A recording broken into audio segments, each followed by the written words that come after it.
Are you serious? Are you serious? Well, we've got information now coming out of Israel. That's right.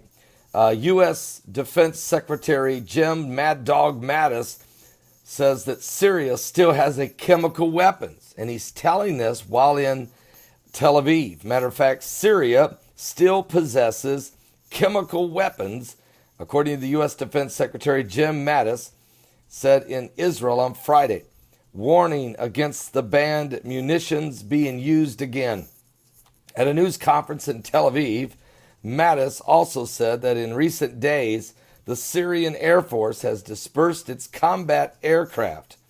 The implication is that Syria may be concerned about additional U.S. strikes following the cruise missile attack earlier this month in retaliation for the alleged Syrian use of sarin gas. Now, Jim Mattis, Secretary of Defense, spoke alongside Israel's Defense Minister Lieberman. Quote, there can be no doubt in the international community's mind that Syria has retained chemical weapons in violation of its agreement and its statement that it has removed them all, said Mattis. He said he didn't want to elaborate on the amounts Syria has in order to avoid revealing sources of his intelligence. Quote, I can say authoritatively, they have retained some.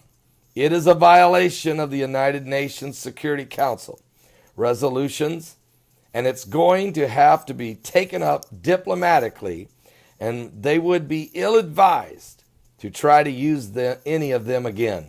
We made that very clear with our strike. Now, Israel's defense officials said this week that Syria still has up to 3 tons of chemical weapons in its possession.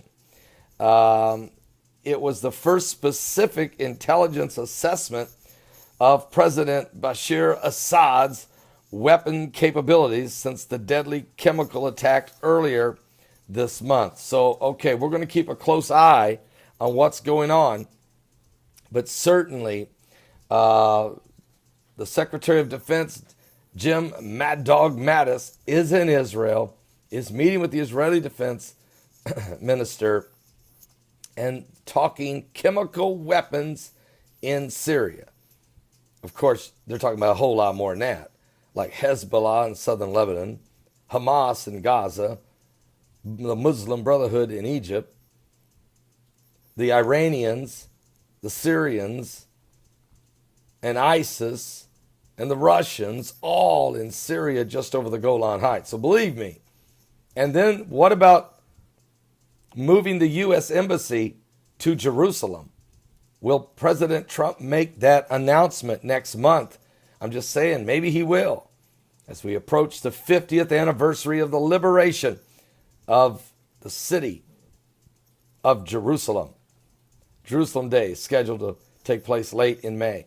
We're living in prophetic times, folks. We're living in times like we've never seen before. Stay with us on this channel. We're going to stay on top of it prophetically.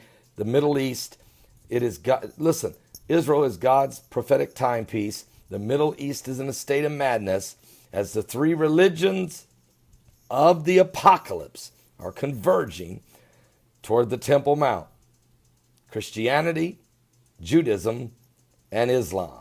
I'll be back with more current world events and how they relate to biblical prophecy. Get some coffee, everybody, calm down, and don't miss today's live broadcast.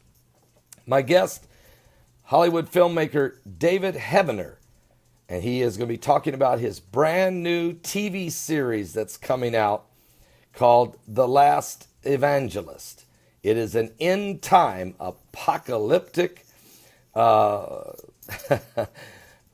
New World Order type TV series that I think is going to be fascinating right out of the book of Revelation. As he says, it's CSI meets Revelation. All right, we'll see how this all plays out. I'll be back with more in just a moment.